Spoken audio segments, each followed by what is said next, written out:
I saw Bricked Up Velk typing, and I was like, "Oh, it's fucking Cass changing her goddamn name again." And boom, it was you. Join the conversation, and fuck, it was you. Well, I mean, this one you had to have had. Yeah, there was really no. Well, we got like Thunder Daddy and Tongue Painter, like. Yeah, I guess you're right. What fucking lost to a child? God damn it, Steve! I just noticed that. Oh, that poor man. One of the children at Adepticon beat Steve. Damn. Yeah. Who else? Yeah, still Net Deck Rolo. That's a great one. Platonic Net Deck Creator. SucculentDinosaur.com. Oh yeah, that was the Joe Rogan's website. Alex Jones. Yeah. Alex Jones, my apologies. Joe Rogan does other stuff. They're both pieces of shit, so.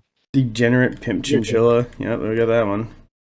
What is this? What fucking Friendship, Love, and Violence? Yeah, that's great. The worst part is that like sometimes people change their logos. Like I think Judge Worm changes his name and logo to like Cryptid Yanni, and it's just like, who the fuck is this?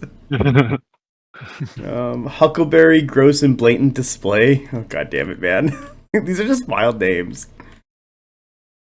These are, I'm not gonna lie, compared to a tranny Discord, these are very tame. Well, it's just everyone's embracing it. Yeah, it's about for the interesting ones. I don't like new Discord. Oh. Well, it's just like they've kind of, you know, my eyes are getting old and they've made the buttons smaller. It's bullshit. Okay, sorry. I started doing this thing. I decided, because I'm like, it's going to be 1 year of HRT for me next week. Oh, congratulations. Thank you. So I decided I was going to do on Twitter 365 for 365, where I repost 365 bangers that I've posted in the year since I started HRT. Yep. I don't think I've posted that many as much now that I'm actually going through it. But yeah, I'm for the first post I'm doing 50 and I'm at 44 of them. So I just need to get 6 more in the can and then I'm all set for today. Hell yeah. I know that's a stupid goal, but tell me, how's Adepticon? Adepticon was really good. Skillen and I both went 4 and 2. Nice. Hey. I lost to a guy that ranked lower than me, though. Yeah, that does happen. That kind of fucking rules. By 1 point, too. Damn. Yeah, that happened last Adepticon. Yeah, but that means you can work your way to a 5 and 1. I suppose. Well, not with Spires the way it is right now, but no. It's kind of, I don't know. Real. Yeah, I kind of feel like I've taken Dweg to the very limit of what it can actually do with that Ray Goons list. I was kind of talking to Brian a little bit about it, and he was like, he was thinking he would probably end up doing the same or like maybe one better, but he doesn't think he would win Adepticon. So, like, it's a good running, it's a good list. It's just like that Dweg update, like, please. I am gonna take a Dweg break. It's kind of like after Adepticon last year with 100k. It was kind of like I need to get away from 100k. Mm-hmm. So I bought like all of Nords from Saskatoon, Jeff. So guess who's playing Nords? Hot damn. Yeah. Should get in on the Wadroon while it's still hot. Oh my god. Oh man. Well, I guess that like gets into our topic. Where the fuck did you put it? Because I made you write this down while I was driving home. Yeah, it's in like the show ideas or whatever. Podcast topics. Yeah, the other server. We doing problem pieces then? Yeah.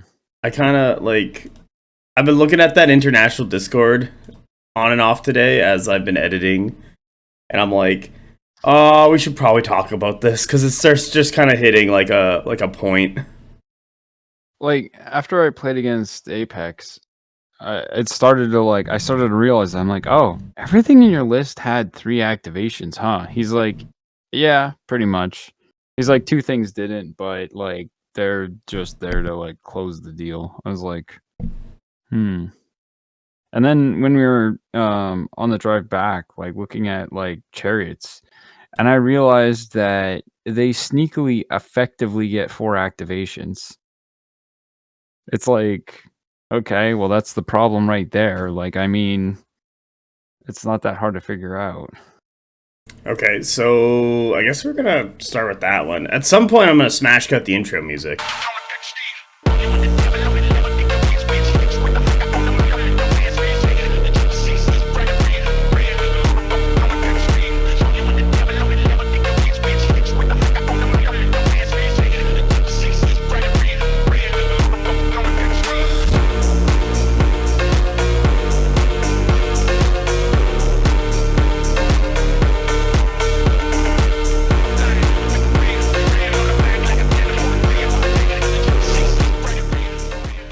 Okay, and welcome to BonkTable. I'm Mass, and this is another BonkTable Podcast Battle Report with my wonderful co-host Cassandra. Hi! And our intern, who we've dug out of the triple to quadruple activation hole, Skillen. What's up? You liked that, didn't you? Baby. What's crazy is that was an extremely cool and smooth what's up. Like you actually nailed it. I don't know. I'm very tired, and just kind of my general will to live has been beaten out of me. It's cool though. I feel you. I had to go back to work today, so. Oh, Cass, this is the most important thing that happened at Adepticon. I figured out a name for my the list I've been playing. It's Second Shrimp Act. Oh, Jesus Christ! Wow. There's 2 shrimps, and it's spires, so it works. Should we have like the Ferromancer and the Biomancer sitting on the beach, and then like the shrimp head coming out of the ocean, and it's just like whatever the fucking theme song is. Yeah, it's like da da da da da da da da da da. Yeah, there we go. And then when it goes da da, you need to pop up both shrimps. Hold on, are we not including the iconic intro in this? Oh, no, the iconic intro is always dead. I get to tell my Evangelion story now, in that I get to talk over everybody and force everybody to hear it. So when I was a kid, it was the 90s, right? Because I'm old, and the you couldn't just go get anime back then in North America. Like you could, but usually it was like a 9th generation VHS copy that you got from your friend's anime liking friend, and he was fucked up. But otherwise, you would go to what was it called now? Oh fuck, I'm so old. TVS before Rogers Video. So you'd go to TVS and they would have a single section of a rack, and it was labeled. Remember, this is the 90s. Japanimation, which is not a great portmanteau in 2025 Damn. So I rented Genocyber one day, which it was yes, a video that a kid should see, but it was one that they let me rent because nobody knew what anime was at the time. So that fucked me up. But at the end of it, it played trailers for other series that studio made, and so there was one for Evangelion, and I was like, if you can believe this, I was a pretty dramatic preteen. So that opening of One Winged Angel, no wait, sorry, that's Sephiroth's music. Fuck, Cruel what's Angel the Thesis. Cruel Angel's Thesis? Thank you. Fuck me. So when that opening of Cruel Angel's Thesis hits, I was like, holy shit! Like that, it's just because it has so much like gravity and drama to it.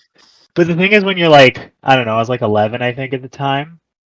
you don't really understand the city pop second part. It's very jarring the way that it goes from one section to the other. Like, I love it now, but wow, that I was just as a kid, I was like, man, I don't understand other cultures. What Yeah, that the song's pretty fuck wild. is Genocider? Genocyber.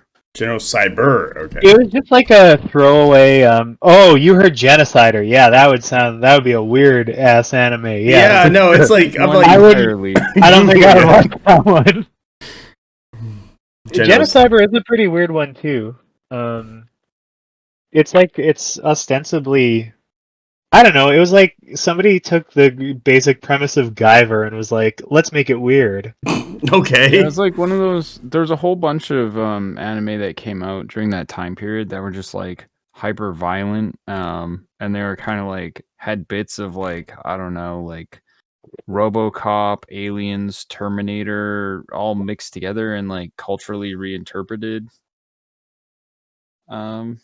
Yes, that's Uh, essentially what was going on there. And I mean, yeah, it it's ruled. yeah, it was. I mean, it was pretty good. I seem to recall there was one sequence in it that scared the shit out of me as a kid, but now I can't remember what it would have been. Was But it this was fine. Was it like Genocyber, the beauty devil from Psychic World? What the fuck? so? Like the other No, one but was that's like, how I'm describing myself from now on. Don't There's tell me you're also, gonna like, change your Wicked name right the City. fuck now. Well, I wasn't going to, but sorry, Skillen, Oh, you were god saying. damn it. Well, other ones are just like Wicked City and like Cyber City 080 and I don't know. The formative anime of my youth, Urotsu Godoji, Legend of the Oh, wow. Overfiend. Come on, man. I'm just saying. When you Look, were that's- my age, you watched Dragon Knight for that. Oh, Dragon Knight was pretty good. I did not. I never watched that. I was like maybe 16 or 17, and I watched Urotsu Godoji, and I was like, huh, well, that happened. And it, little did I know, it would change my psyche. Yeah, I think I When watched. you I'm a were Spurs young, player. it was tenta cruel, but as you got older, you realized it was tenta cool. Ugh. Well, now I'm a Spires player. What can I Oh say? my god. Okay. I cannot have you two in the same room for like 5 minutes, can I? And yet, here we are. Yeah, great. I'm like wrangling cats every time we come on and do this podcast. Anytime you have any kind of second person, it just makes me worse, and then it also makes that person worse. You Well, the bring the problem best is, like- out in everybody, by the way, Cass. I know. Well, the funny part is, it's like, well, like initially when we were like hanging out at the store, like the initial bonding moment was over like similar kind of obscure, stupid shit that is like probably mortifying to normies. So, is it any surprise? Very No. real. I know Cass and I trauma bond over bad tables. Yeah. The wall, The wall. The return of the wall. Oh my god. man. I saw some walls at Adepticon. There were some rough tables. Yeah, I've heard some stuff about that. Yeah, it wasn't But- great. Well, okay, so for Adepticon, like last year's Adepticon, they forgot to bring the train box. This year's Adepticon, guess what? They forgot to bring the train box. So they had to resource terrain, and there wasn't enough terrain per table. And Well, there's plenty of 3D printed buildings, though. yeah, My but like, God. but there was like I think I played on a table where there was like a forest, and it was like, oh please, let me hide Yeah, in that. I played on a table with a singular forest, and it was on Apex Chinchilla's side of the map, and the slingers hid in there while I just got pelted to death. It was sick. Yeah, might be a problem. Like there was no hill. Like there was water, what was hindering water. There was lava, what was dangerous hindering, and there was forest, what were hindering obscuring. And then there's No buildings. hills. That was it. Yeah. Like, yeah, those Adepticon tables are really rough at points. Like, I I get it, but yeah. I mean, so maybe I'm overstepping my boundaries when I say this. You're not. So, call me out if I'm going a little too far. But I would say 6 weeks before the event, at the PB offices, you go, guys, we're not having any more for fun games in the office. And you take all the studio terrain and you put it in a big box, wrap some of the pieces up in foam, where applicable, put it all in a big box, wrap the box up with tape, give it another wrap with tape. Send it to the venue. 6 good-ass weeks before the show. And then that way, the terrain is there. See, and you won't have a problem with no fucking terrain. They did all of those steps except for the part where they send it. Yeah. So, I mean, like, good effort, I guess. Well done, lads. We did it. We saved Bikini Bottom. It's like, oh, fuck. What's crazy is that's like... I'm sorry to say, that's the sort of excuse that I would use and not get away with. Well, I did everything but the crucial last step that would have proved all the things that I did. That's the one that I forgot. Oh my god. Yeah. Yeah, if you could go to Greece and look in the box right now, oof, man, it's organized. It looks amazing. Yeah, it was gonna be so sick, guys. It was gonna be so sick. I just forgot to send it. It's just sitting on the warehouse floor. I'm pretty sure that's what Yanni pretty much said, like almost verbatim. I thought it was in someone's office, and they were calling him on Thursday and being like, "Go find it and ship it right now." And they're like, "It's gonna be here Friday morning." It's like, are you fucking for real? They're gonna get this box from Greece to Milwaukee. It's like you're making this call at like 3 p.m. on a Thursday. Like, I don't know if anyone can ship it any faster. No, that's absurd. Yeah, I don't even know if it got... they might have shipped it. I don't even know if it got there. Maybe it got there and they were like, well, it's Sunday. Yeah, the box is always just behind each con that Yanni goes to by like 4 days. Well, it was getting to the point where it's like, fucking strap the box to Yanni's chest. He's like, I got all this other shit to bring. Yeah, but you need to bring this box way more than all that crap. And it's getting strapped to your chest so you never lose it. That's why... I mean, I don't want to, like... You got a wife or a husband or something, like, you get them to bring the box full of stuff, and then you write off all of their travel expenses as business expenses. So now you're at a tax advantage, and you have the box full of stuff. And your partner, who I presume you love, is going to be there, which is, I would hope, is a plus for you. Wait, we're supposed to love people? Unless you're going to get, Conquest. I mean, you would think that like Stav kind of fills that role. He's Yanni's wife. Well, then they need a Yanni's they need to bring in a third. Who's? Oh my god, this is gonna be so bad. Who's Big Spoon? Oh, I don't know, man. Winners get sheets. Remember that? Has to be simply because he's so tall. Oh that like, dude, that bed. I was like, oh, my feet are hitting the bottom. I'm like, whatever, don't care. Fell asleep instantly. But if it was anyone any taller, they would have to be like kind of crunkled up to like get in there. Some people like to conquer a big little spoon. Oh my god. Just surmount it.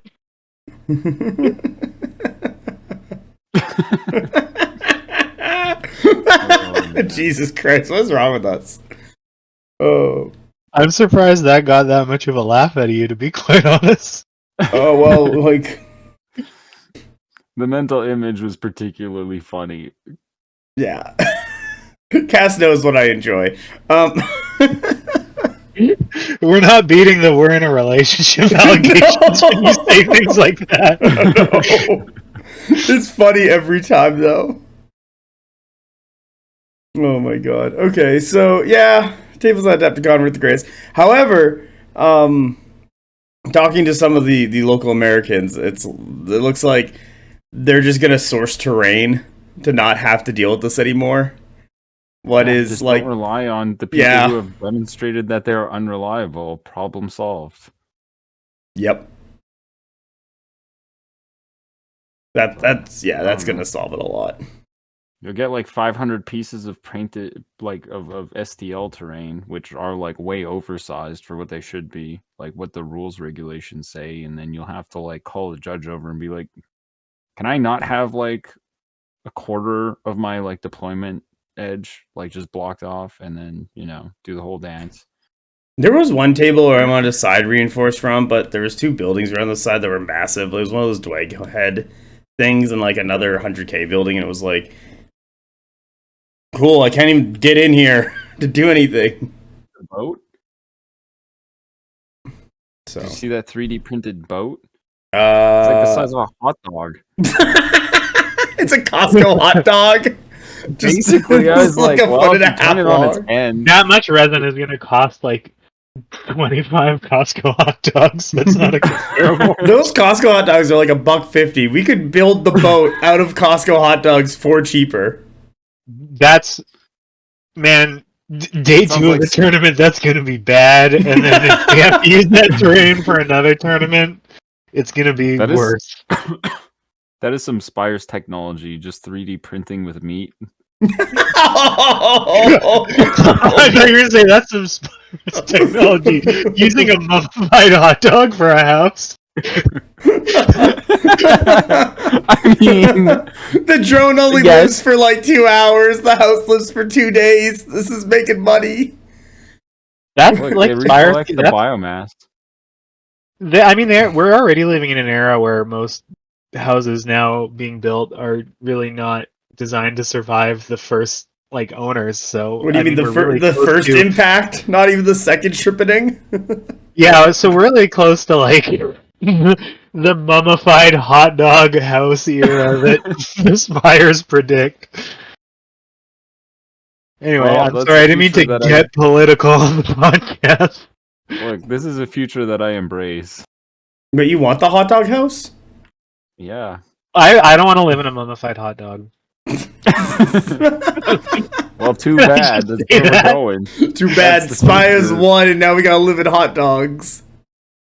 Now I have to fight the future because I don't Hey, it's want to live in edible a for the first 5 dedicated years. hot dog. This is the future Spires wants you to live in. You have to rebel. Yeah. Oh my god. I'm willing to accept a lot, but living in a hot dog is a bridge too far. Would you like Meat Punk 2077? It's That's just, so... Man, it's not even cyber. It's just we like, can't talk about that. that might redirect me to a sex site if I Google that. I don't want to do it. It's, I it's mean- not meat punk, man. It's biopunk. No, it's Yeah. seriously, or Vivo Punk, Nope. right? That's my own like sub branding of it, Like when I make the war game entirely about piloting a Biopunk giant flesh aesthetic. golem, it's Vivo Punk. Oh no! Now I'm looking at biopunk. Oh, this is exactly what I thought it was gonna be. Yeah. See, Yeah, it is. I'm designing a setting that is hot dog punk. No, no. Oh no. Yeah. 90% flesh glue. Oh god damn it. You know what? Here, where's the joshing around in AI guys? I'm gonna email them and be like, hold on. You know what? We'll do it live. Bring Are 'em you in. allowed to have Yeah, bring him in here. before it's I don't even know if they're even awake. They're UK. They actually might be awake. What am I Wake saying? him up, ping him. Hang on. You awake? You want to suffer? Get the fuck in. Just don't give them a choice. Just tell them to get in the chat. No, they like sent me. If you just don't give people a choice, you'd be amazed at how much compliance you get just as a just matter of demand course. things. Hold on, I'm typing them the email. Be unreasonable. Question. Okay, so podcast question for the Josh Around And EA emails guys. are just things Would ignore. you, as an 100k militia bowman, would you prefer to live in Spire's meat punk? Punk, there we Hot go. dog. Hot dog. Domicile. Or and then just ... and hit send. No, we gotta give them a choice. They have to answer this. No. Just let them speculate wildly about what the alternative Would you rather is. live in the hot dog or die by the hot dog? Or ... And then send. No, I have to relist my titles and what kind of fan I'm. Yours. The subject line should just be of mummified hot dogs. Truly. Then Mass in the art of Von hot dog making. BonkTable. Your number 69th fan. Yeah, we're totally doing this. Rocket 69. I've been hearing a lot of Fallout lately.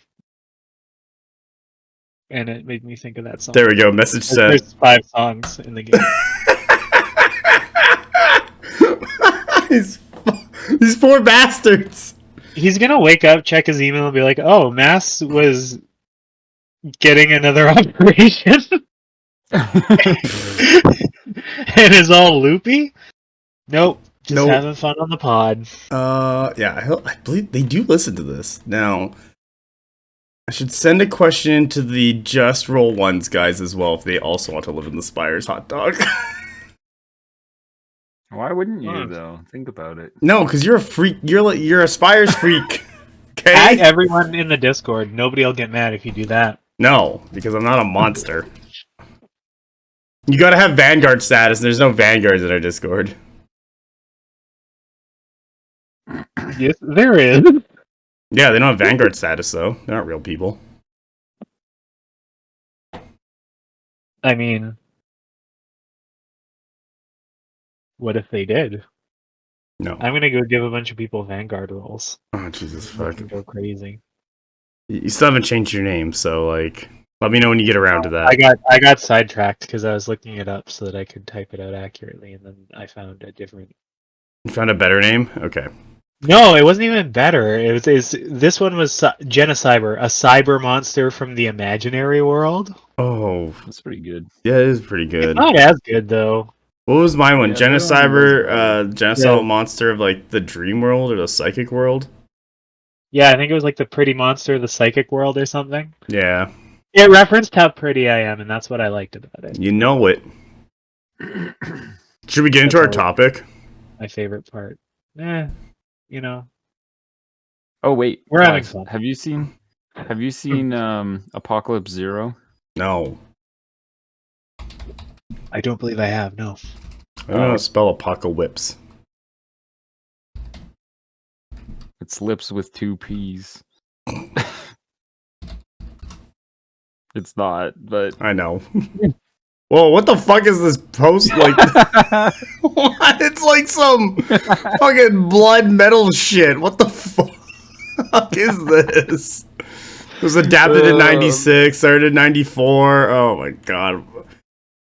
Two brothers, I'm not going to say their names, are trained by their father to slay monsters that have begun roaming the streets of post-apocalyptic 21st century Tokyo following a devastating, powerful earthquake. To aid them in their quest, their dad entrusts his 2 sons with fortified armor shells, cyborg exoskeletons forged using the souls of deceased warriors by their grandfather, a former scientist in the Imperial Japanese Army during World War II. Wow, okay. Wow, we're really going on hard just here. look up some images. One of them becomes possessed by an evil in the armor, mutilating his body as well as filling him with a desire to destroy all of mankind to help cleanse the earth of contamination. Oh, here we go. I love this part. Some years later, one of them moves to Reverse Cross High School, located in one of the ruined districts of Tokyo near to the castle, where the other dude commands a demon army. So he goes to high school while in a robot cyber exoskeleton suit. Oh, what the fuck? No, he carries that around in a suitcase. Oh, man. Oh, God. He looks kind of like if There's a robot bear. What the fuck is this? there's Oh yeah, there's a bit. That's The like the intro protagonist? scene. the protagonist looks like if Pee Wee Herman was a cool Japanese guy. Like a cool ripped Japanese That guy. rules. That description goes so hard. That's awesome. Like, the suit looks good, but, like, what the fuck is happening? Oh, Like, look at the... I saw at the this brother. PBS. It looks very. Oh, maybe it is. Maybe it's not a brother. I'm not really sure. I thought it was brothers. Oh, this might be a girl. I'm not. Or maybe it's. I don't know. What the fuck? There's people cross-playing as, I guess, the villain. You haven't seen any of the enemies, I take it. No, it's just the two main characters, I assume. The actual manga art looks pretty great. The anime does not look that great. I like Why the fuck? What? Okay, you know what? Here, let me just copy this image really quick and just. I like the idea that you get this like exosuit to go and beat ass in and everything, and you're like, you know what this fucking needs? I mean, kicking ass rules. I love being a cyborg, but you know what this really needs? A jaunty scarf. Yeah, Yeah. Common Rider style, man. there I added you. Go look at Common that. Rider scarf. What the fuck is that? What is Yeah, you this? gotta- It's like I a gotta- cloud oh. exploding. It's like a nurse cloud exploding into another face. No, She's that's a single. tactical evil. You sure That's it what looks the like enemies are he's called. okay? This is gonna get real bad for the younger viewers. It looks like he's trying to rip her tits off, and her face is trying to like lick them, and then yeah, it just That's keeps about going. correct. I'm pretty sure he like does like the vibrating palm like technique and just like explodes a hole through whatever. Oh, that this thing one's is. just a penis snake. Oh yeah.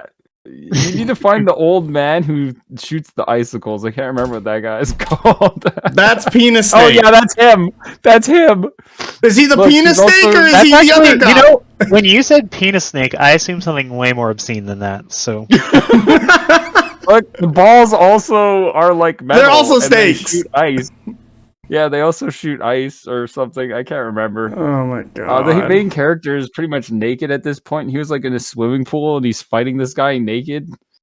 That show is it's so funny. Like I love this one. This explain one's amazing. This sums up all of this show right here. yeah, pretty much. You'll be okay. This is fucking like zombie. What the fuck? Like if you're a bit fucked up, Apocalypse Zero is possibly one of the funniest things ever. If you're a normie, do not watch this. Yeah, no shit, look like- it up. As of time It'll of fuck you up. recording, like this episode's probably coming out on Friday. I don't know what April that is. April close. This is the 31st, so April 4th. Just go onto the BonkTable Discord, go into On Topics, and just like go to like I don't know 7:50 my time and be like, what the fuck is this? I might use man. it. You'll be okay. I might like fucking use that. oh, I'm already using that for a tweet. Like y'all didn't move fast enough.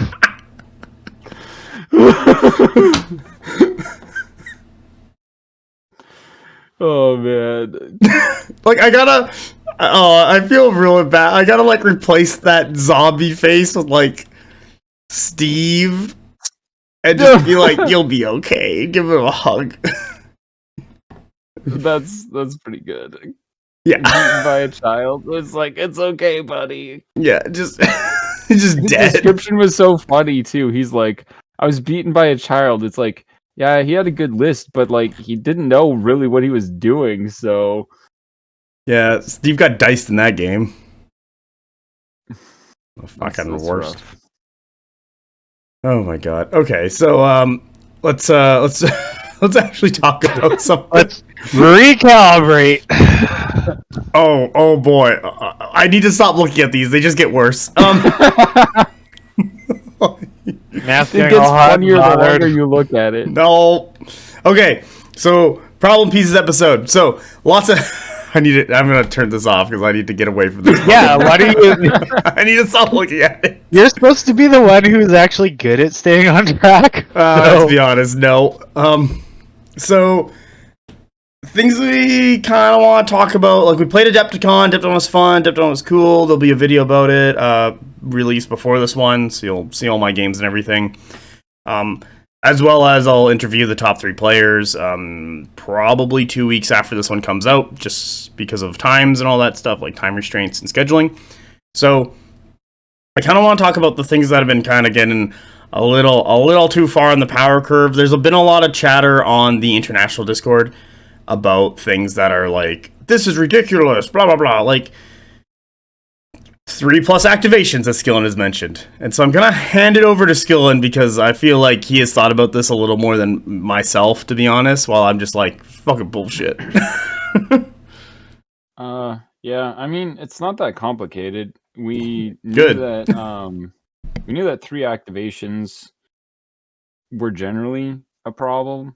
And then so it's like, okay, think of something like Bear Sarks, where it's like, okay, you get a free additional charge, which is theoretically a restriction, but realistically it's not, because it's an additional charge, so you can do 2 charges, and it's on a unit that wants to charge quite often.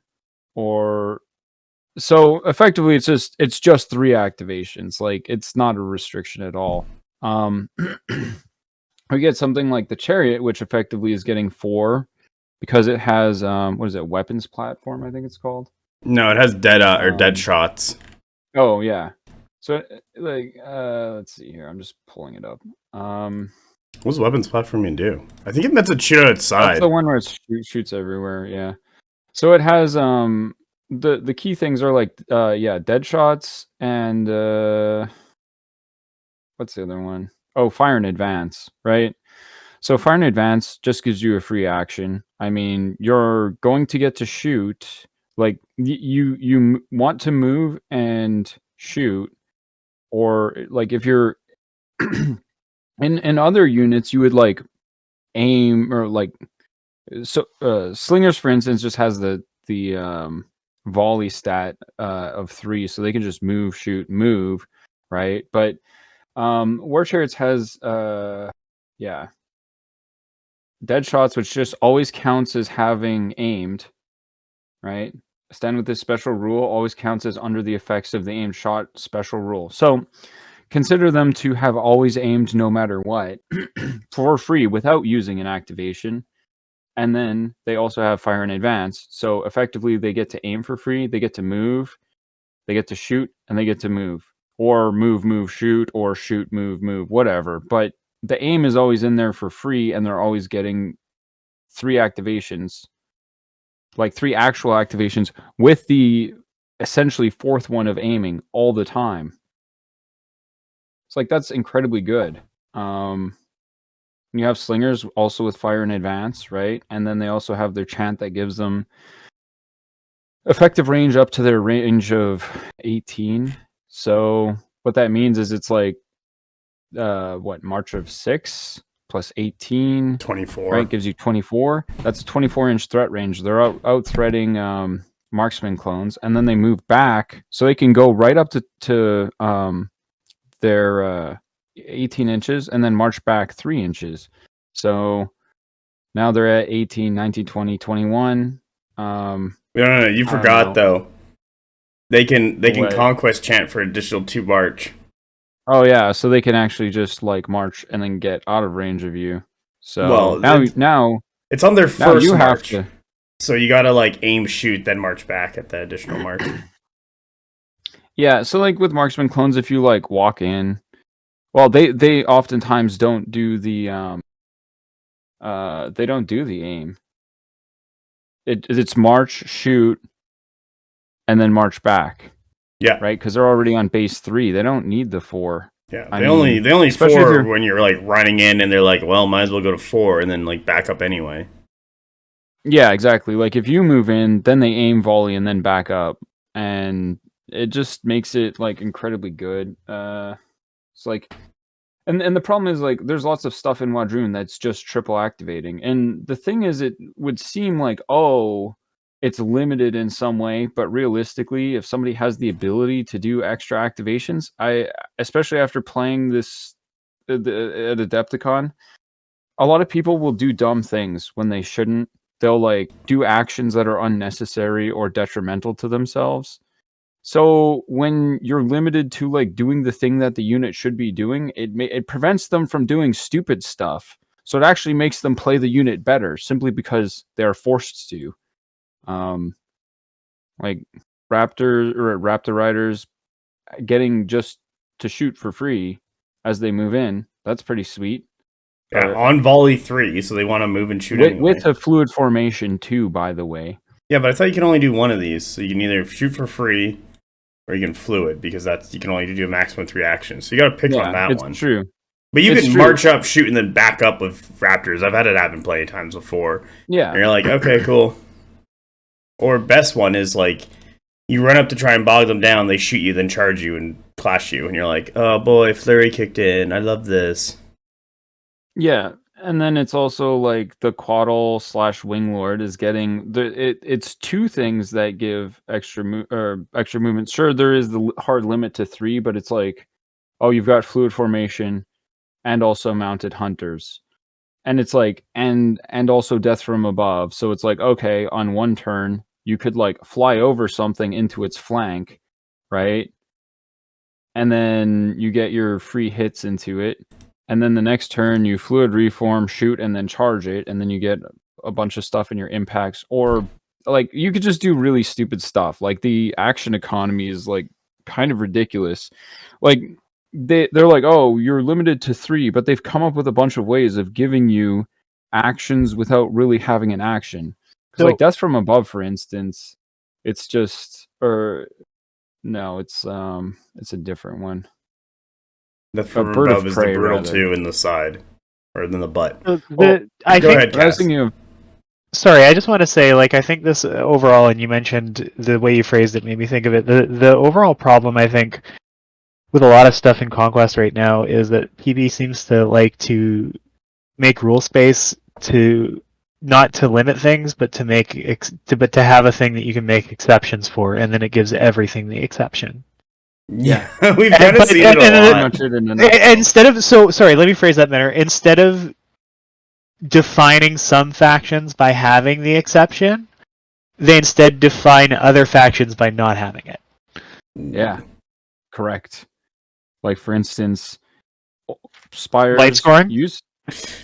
Yeah, Spire's light scoring. It's like for Spires you can only do it with 1 unit. I'm like, oh, okay, that seems reasonable, right? And then it's like, oh, and then all the other factions just get it with like a 10-point upgrade, or innately, or if they have 4 scans, or like whatever, all kinds of different ways. Or if they have their command stand, then it's also seizing, or like whatever. But no, Spires, you just have it. You have to play a certain sub faction. You have to use a character. That character can only do it to 1 unit. And also, if you're doing that, you're limiting some other stuff that you could be doing.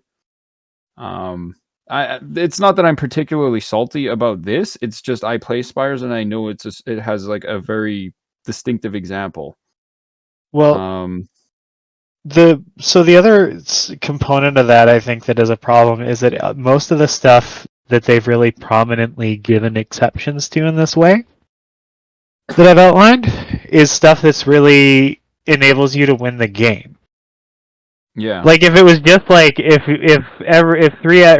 5 out of 8 factions got away with extra volleys, like this wouldn't be such a problem. But light scoring wins you the game. Yeah. Or especially if you're not, especially if you're playing somebody who doesn't have it. Like at that point, they're just counting on you to make such a big mistake that they can come back. Well, I mean, there are scenarios where it's like that's not the case, certainly. But I mean, for the most part, like light scoring gives you such an insane advantage. Yeah, you put so much pressure on your opponent that now they have to essentially table you. Probably turn 9. Like bottom of 6, top of 7. You pretty much have to table your opponent most of the time, and then you have a chance at catching up. Maybe, right? I basically did that in a game. But it wasn't fast enough. It was a turn too slow, so I lost by a point. And it's like, well, cool, right? And I don't know. The other thing is like, with when you don't have enough of this stuff, what ends up happening is it's like, okay, you have to outplay your opponent in order for you to have like to be equal with them.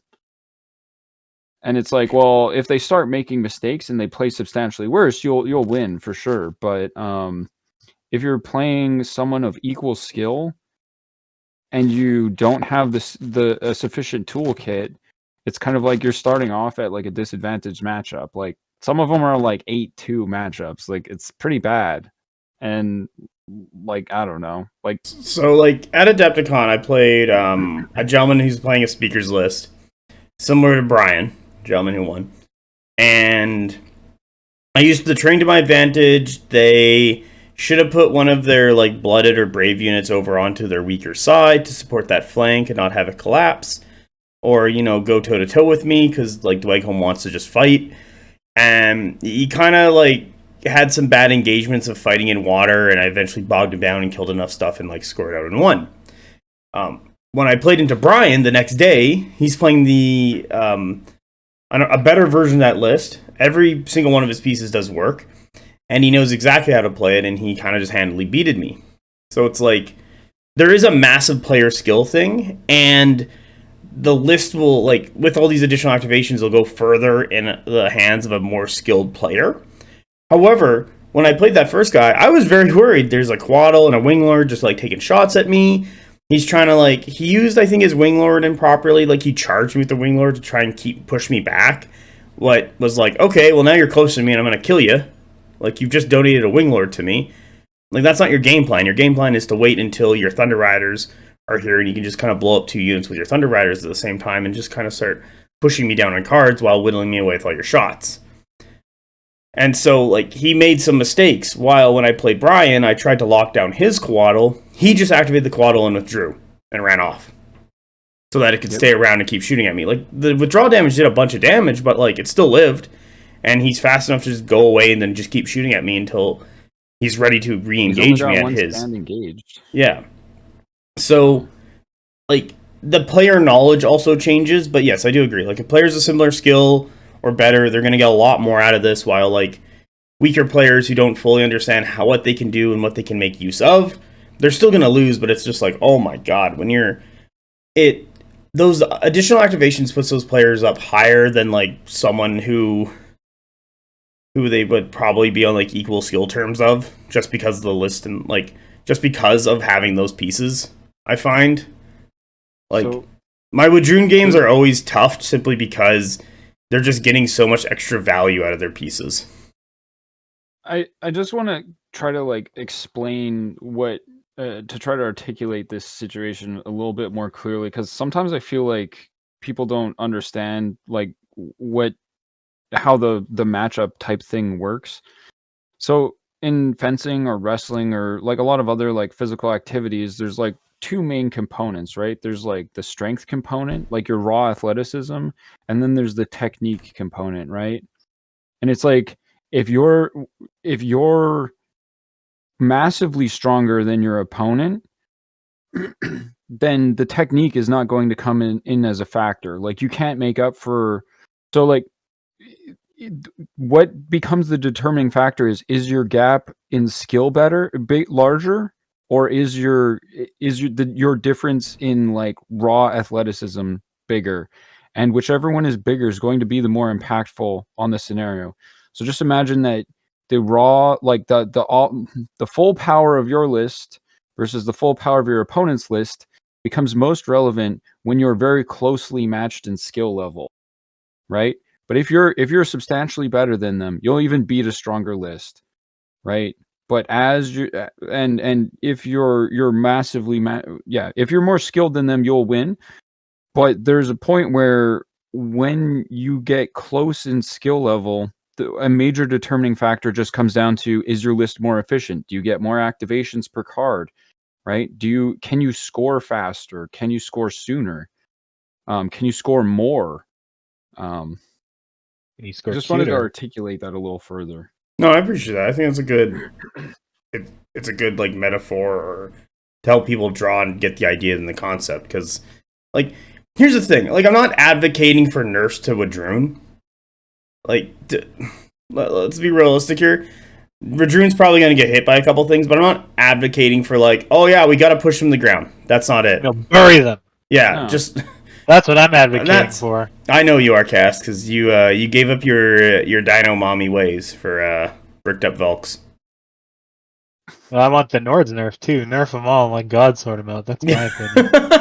Everyone Clash 2 D2 done. Yeah. We're playing old world now. Yeah. The big thing, like- big thing that I would like is for them to stop doing this. What Cass was describing, where it's like, oh, okay, there's this thing that we're gonna make, like an exception. We're gonna make it rare. Triple activation needs to go, and then they just go hog wild with it. Oh, light scoring. Look, Spires can't have that. The high clone and Vanguard clone infiltrators is too good.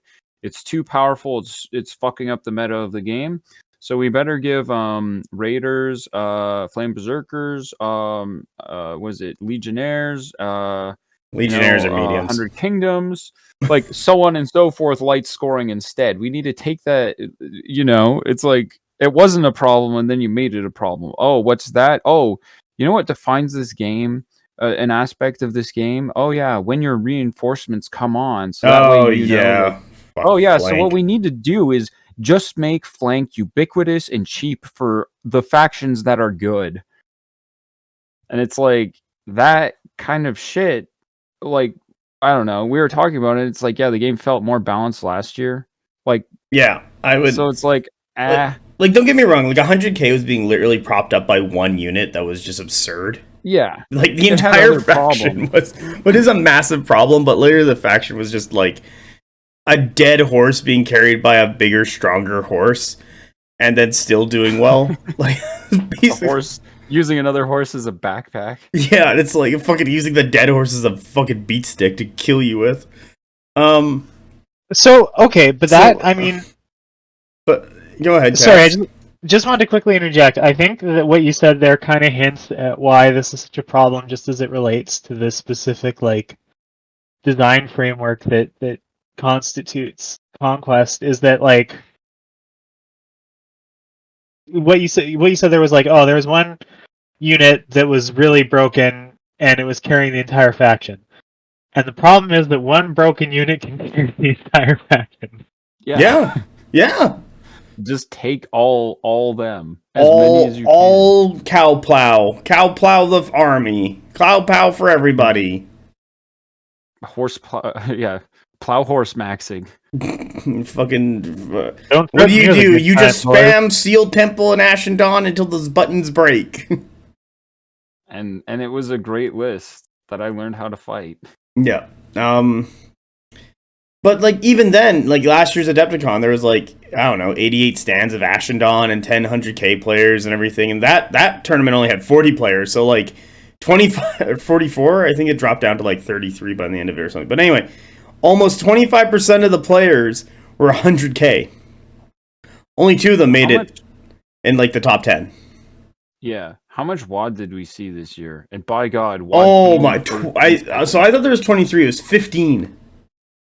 Hold on. Let me go. Like Adepticon. Okay, here's the faction breakdown. Coming in first place, 15 players were Wadroon, 25%. Then City States at 10 players, 16%. Then Old Dominion at 12 players, 20%. Then we had 7 Nords at 11%. Dweghome and Sorcerer Kings both had 4 at 7 each. Then we had... before the Dweghome and Sorcerer Kings, we had 6 Spires players at 10%. My apologies, Spires. Yeah. Then we had Dweghome and Sorcerer Kings tied at 7. And lastly, we had 300k players. Man, it's been a year. Yeah. Poor 100k. Well, we kind of talked about why it wasn't 100k. I think 100k is like in a better spot. I just think that the release, like the update came out too recently for it to be really viable at depth. No, there wasn't enough time to buy paint, like build paint everything. Yeah, not everybody get enough practice games. Archangel, the goop. Yeah, and the goop angel. The Jello Angel. Jello Angel. Yeah, the third impact. Oh God. Just the I jaw. gotta play second Shrimp Pact into the double angel list. The fucking. I should do New Angel's Thesis. Yeah, new Angel Thesis. Where I'll run 4 of them. It'll be like all Crusaders. I think you can run like 8 Crusaders and like 4 Angels. Hold on, I can build this list really quick. It's so stupid. Is the song called New Angel Thesis? Oh, Cruel Angel's Thesis. Cool. And because of the way you post them, I was saying it's Goo Angel's Thesis for your list. Oh, fuck it, yeah. Goo. Because you put them in the goop.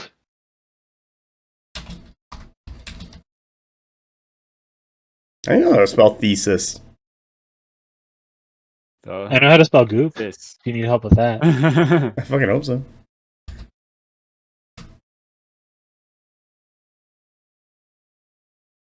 Yeah. Oh no, I went into religion. Oh god damn it. Theism. Theist. School. Cruel Angel's Thesis. I'm just type in that. Type in Fuck it. Ava at the end and you'll find it. There we go. You can just put Evangelion. I spelled it slightly wrong. Thesis. There we go. Yeah. Go to war. Theist priest. Add in some Crusaders. Add in double Archangel. Shield. Duplicate. Duplicate again. Delete. We're gonna make these guys all vets. Fuck it.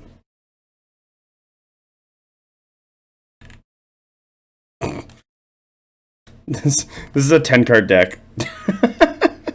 Fuck it. We're gonna add like 4 stands to everybody. Yeah, there we go. Done. Oh, I have 20 points left over. Ooh, I don't know, buddy. Do we have any 20 pointers? I can get a token. Don't tell me I'm gonna take fucking Mantle of Saint Nick. I don't even need Mantle of Saint Nick. Well, I somewhat want to tell the upgrade. I somewhat want to tell the funniest story that of shit that happened when I was at Adepticon. Go ahead. I'm now gonna post my Real Angel Thesis list for you, Skillen. Okay, so I was playing against 100k, one of the 100k players, and so what I can't remember what the scenario was. It was the one with like 3 zones and one in the middle. Oh, Maelstrom or Breakout. Maelstrom. So I crushed one of the flanks and then ran Vanguard clones. Oh, so I flew up the Strix into the middle zone and scored a turn 2. And then I flew. He had Hunter Cadre in front of this, so I just like ran the Strix into the Hunter Cadre top of 3, and then I clashed him, killed a few, and then he clashed me back and exploded. But what happened was he had these he had an 8 brick of Gilded Legion like right behind this Hunter Cadre, and so like top of 3 he like clashes the Strix, like kills them, and it kills enough of the Hunter. It leaves the Hunter Cadre alive on 1 wound. So what it is there's these Vanguard clones chilling on the central point, just like blocking him off. And then there's these Hunter Cadre alive with one wound that have just activated. And there's about like a stand and like a little bit between the 2 of them, and these Gilded Legion behind the Hunter Cadre. And so he's like, well, I guess the only thing that I can do is reform. So he reforms 8 wide. Oh my god. And then like and it was like a march. He reforms and charges into those Vanguard clones, which is the funniest fucking thing I could have imagined. I was like, no way, he's gonna do it. And then those Vanguard clones got to go. I used unstable enhancement and grant virulence to give them deadly blades, and those guys just like blendered through like 3 stands of Gilded Legion. Just so funny. Jesus Christ, doing but just like the look of resignation, and he's like, well, the only thing I could do, I guess, is reform charge.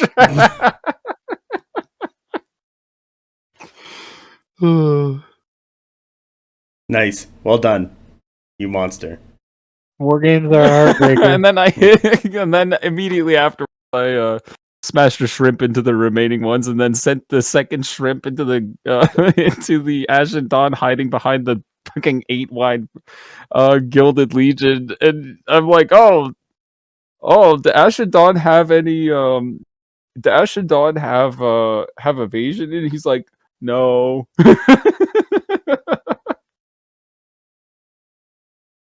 See, right before you did your activation, you should have been like, it's Shrimple. It's what? What'd you say? It's Shrimple.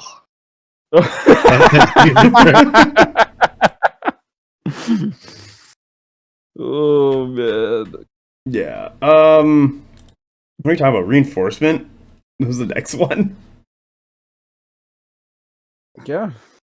Like, I mean, if you don't roll good enough and you don't have flank, get fucked. Good luck. Yeah. Just don't fail your reinforcement. It's a 1 in 3, you know, like just fucking roll good enough. It's not even a 1 in 3. Turn 2, you have like yeah, I guess it is a 1 in 3. Never mind. I'm an idiot. Yep, it's a 1 in 3. I'm doing fucking D6s. Yep. It turns out the signature mechanic of this game is like incredibly hard to balance around because like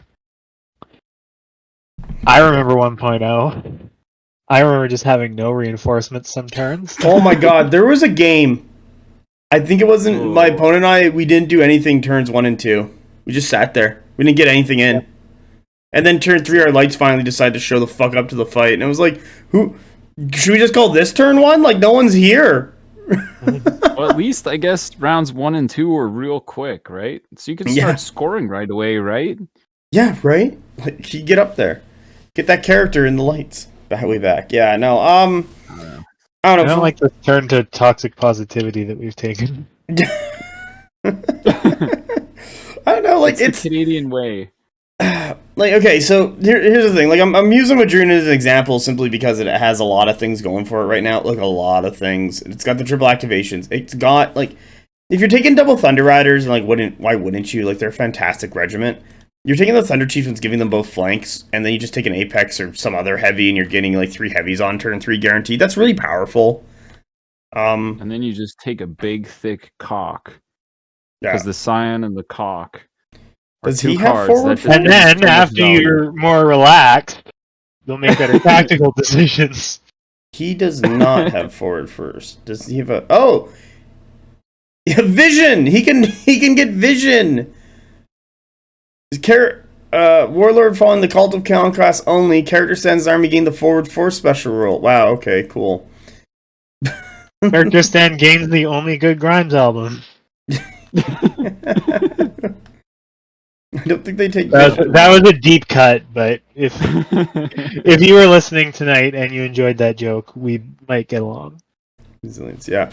Vision's pretty good. God damn it. Like, it gives all characters forward force for 30 points while the Warlord has to follow the Call to Conquest. You're doing that anyway. Character sends the army gain the forward force special rule for 30 points while, let's just go over to your 100k who just got reworked. Let's go to Crusading Noble Lord. Masteries. Get in position. Infantry character only. The character stand gains forward force 30 points for one character.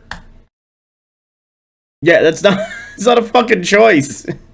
I would like to take a 30-point upgrade to give all my characters forward force. Yeah, I mean, it's almost like they made it so that some factions just get a lot more. Yeah, like that's just ridiculous. I'm not gonna lie, that artifact or that mastery needs to come down. Like, but it's okay. Your warlord's in Conquest. Your warlord wants to be in Conquest anyway. It's so good. Yeah, it's again the thing that Parabellum does, where they're like, we'll give you a restriction that prevents you from making a stupid choice. We're forcing the player base to be good. Right. Is that it? Yeah. Actually, yes. That's not a restriction. And yet, hey, people will maximize personal liberty to play as stupidly as possible. You can't stop them, but Parabellum is trying really hard. Maribel is like, it's like, please, what is 1 + 1? And they're like 3. And they're like, fucking no. This is how you get Spearhead. Is that a game? Is Spearhead a game, or is that? It's the mode in the New Age of Sigmar where it's just like your starter army box, and that's your list. Like the Combat Patrol games for 40K. Yeah. Yeah. Pretty much same deal. Did you know for Age of Sigmar, there's a group of players who would try and build and paint a starter box from Age of Sigmar as quickly as possible, and then do like a 3-round tournament with it? Like that was their whole stick. That's really. I'm Is glad this they're like- having fun, but that's Like that's like the Warhammer like equivalent Edward- of like, let's get as many people as we can in a phone booth. Like, that's it's like a weird pastime. Yeah, but it was also like, like the- let's speedrun wargaming. Yeah, it's like the Edward 40 hands of mini wargaming. Jesus Christ. And just paint like it. Just I'll do. tape a hobby knife in one hand and a paintbrush in the other one. Yeah. If I make it to Adepticon, tape 40s in my hands when I actually play. And I'll do it that way. What is your oh, what the hell is it? Your Conquest app. What does it say on your Conquest app as your name? Do you have like a cool name? Like there's a guy, like people have cool names on the leaderboards and shit. Like do you have a cool name, Cass, or what? No, I think I actually have a dead name. You go update now that you mention it, so Better go you should fix probably that. go fix that. But yeah, I'm gonna turn it into some pun that I'll get in trouble for. Well, there's I changed my Fortnite name a little while ago, and they decided after they let me have it that it wasn't appropriate, and then I just had to have like a generic name for like 2 weeks before they'd let me change it. It was criminal. So anyway, I'm gonna do something like that on the Conquest leaderboards, so that I can be at the bottom of them with my cool name. I think Skillen's number 69 on the world circuit. Good job, Skillen. That's what I'm fighting for. Like that's my number one. Look, I told you, you can get 420. How many people are on this fucking No, thing? I'm Like, gunning Jesus. for you. Oh no, shit! There's like Don't call me the 631 is owned as 1 point, and it's Potato 1131. Fuck, I could beat that guy for 420. sure. How'd you get 1 point? Like, jeez. I thought you get like a bit of like 10 or something. Where's 420? Yeah, he came out and then he had an allergic reaction. And Oh, poor guy. Voting on the world events and stuff, like the story things, I think only gives you like a tiny amount of. Yeah, but are they actual worlds points, or are they actually like just narrative points? Because there's a difference. I don't know, man. Yeah, like there is 420, a gentleman with 6 points, or lady, not sure, or person. Plastic Nomad 7. Listen, we're doing like this is wargaming. It's probably a guy. I'm saying this as a woman in the hobby. There's Hannah. How I got here. Actually, I should just go to like the Europe page. It'll fucking tell me way easier. The Europe page where they put the genders on everybody.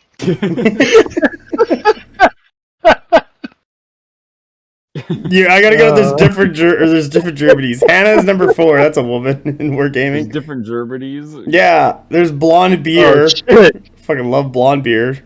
Number 8. There's one Germany I hope we never have to play against. Do you know like Region H Europe is just like Ireland and the UK? That's it. They're just like, stay on your goddamn island. Yeah, don't leave. Random. I say that too. I wonder where the Joshes are, That's not true. or like Aaron from Just Roll Ones. Well, they're stuck Wait. in that UK region.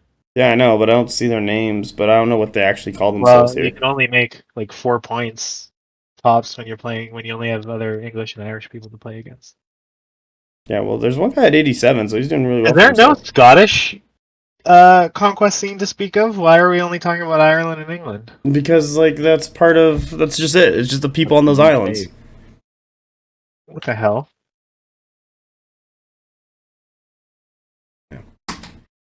Yeah, I don't know. I want to see some Scottish representation here. Yeah, they're part of the UK. I have Scots nothing are like to do the with Welsh. Scotland, but you know. The Scots are like the Welsh, just eternally destined to be ruled by the English.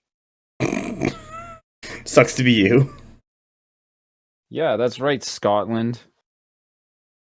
Tell me about how you're independent. Look at the Irish. Even the Irish have independence. Yeah, we're gonna get canceled for this. For this, something's not even funny. No, I want to rile the Scottish up and see what happens if Hey, I don't need to deal with that It's shit. gonna be awesome. Oh my god. You know how many this? Look, we're gonna get Braveheart too. Scottish. If they attack Canada and I get punched by a Scottish guy, I'm not gonna be very happy. A bunch of Scottish nationalists who call themselves the Highlanders are gonna come and beat the shit out of them for this. Oh my god. They're part of the 501st Legion and they're gonna show up and it's like, oh, they're in the Stormtrooper outfit and everything. I'm just gonna tell them, go back home and start fighting the English. Prove me wrong by winning your independence. You don't need to pick a fight with me. I'm encouraging you. I'm on your side. I want Braveheart too. We need a new William Wallace. Well, I Scottish do believe. Yeah, I think I support Scottish independence certainly, but I'm not going to be rude to them about it. I know that, you know, I can't make the joke that I really want to make here because this is our podcast and not my Twitter. But suffice it to say, we're me and the people of Scotland. We're allied. We have solidarity and struggle against the English. So I'm with you there, and I understand that it's not an easy road. So I'm not gonna be as I'm not gonna go after your bootstraps like Skillen be here. Come on, I'm just saying, you could do it. And I'm just saying. Can we? All right, you two. Right. Let's get back onto the topic. We have harassed the national enough. No, this. We waited too long from the last episode. Now we're all just silly moding. I know. Well, I was busy and really tired. I didn't want to record. Lost. Yeah, thanks. So you're gonna blame this all on me? Well, yeah, because you're the grown-up in the room. Fuck me. Okay, well, as the grown-up in the room, let's get. Well, you know, the way things are going, it seems pretty doubtful. Yeah, well, thank you. So, like, I don't know. It's kind of tough, like, playing with reinforcements. Like, there was a game, it was also the round 3 where I, like, rolled turn 1 and got only 1 card in, and then turn 2 it was a lot better. But, like, I just kind of hung back, and I still needed to hang back a bit until I got everything on the table before pushing out to deal with my opponent and their list. And it's really hard to, like, come back from poor reinforcement rolls, I find, in this game, if your opponent just kind of gets all their stuff and then just starts being like, oh, well, you got nothing, so I'm just going to position really aggressively and take up a lot of space and kind of just sit on the edge of all the zones and zone you out and just set up in a position to just immediately kill you if you come any closer. So yeah, get fucked. Like, just sum it up like this. It's like, okay, you can, like, have, like, I don't know, 2 units on by turn 2, right? And your opponent can essentially have their entire army on automatically by turn 2. What are you supposed to do about that? Like, you just lose because you didn't roll good enough on the reinforcement. Like, you can absolutely lose at that phase, right? Yeah. And it's like, so what you have to do is build an army and play a faction where that's not a possibility. But, like, there's only, like, a couple factions that do that. Yeah. Well, exactly. It's kind of like when I was playing against Apex, where it's like at the end of it, I'm like, okay, cool. I'm like, so, you know, you blew me out like 50-0, or right? Like, he scored 50 points and I scored 0, and I was like, okay, cool. So what do you think I did wrong? Like, how do you think I played this incorrectly? Like, what mistakes did I make in terms of, like, my play? He's like, oh, nothing. You probably played it, like, as close to perfect as you can, but you just got unlucky, and you don't get to, like, your player skill doesn't come into play if you just don't get lucky enough. It's kind of like this similar concept, at least, but, you know, different skill levels. How Carl got taken out by that Raptor skew list. It's just, well, you get overwhelmed and then you lose. And Yeah, and like he did play that game out. Like I was talking to him for Worlds, and like he came very close to winning near the end, but you're still down and behind. You're not at you're not at a similar position at the start anymore, and your decisions develop. It's just like, okay, I'm down a card. Okay, next turn I'm still down cards. Like, great. Not only that. Sorry, I just wanted to add to this quickly. In the scenario where you've been out reinforced and you're now like permanently at 1 to 2 turns behind, not only are you fucked in that sense, but depending on the timing of it, you also might be subject to your opponent having free access to the comeback scoring mechanics that you will never get to use for the entire game. Yeah. Yeah. What just pushes their points so far forward. And even if you do push them off, they've had, I don't know, let's say 2 turns of using the comeback mechanic and then 6 turns regular, and you're down 2 turns anyway. So it's like, okay, well, there's the game. Yeah, I played a game on TTS, or part of a game with my friend Neve recently, which we need to finish up. But I kind of just want to re-rack and start again, because at this point, like, because I was playing an aggressive Nords list and I focused on just making sure that I was points maxing every single turn that I was able to. Right now, where we left off, the score was like 32-2. Yeah, like it just it doesn't. It's not impossible for them to make a comeback, but I don't know. It's going to be a tough one. They would have to outplay you to an insane degree to maybe go even or beat you by like a point or 2. Yeah. So it's and that doesn't like that. I didn't intend for that to be the outcome. Like, I'm obviously, when I play a war game, I'm trying to succeed at it, but I'm not trying to like. I have nothing to prove, so it's just But it turns out if you try to play effectively and they don't have the reinforcement advantage that I have, I just sweep. Yeah.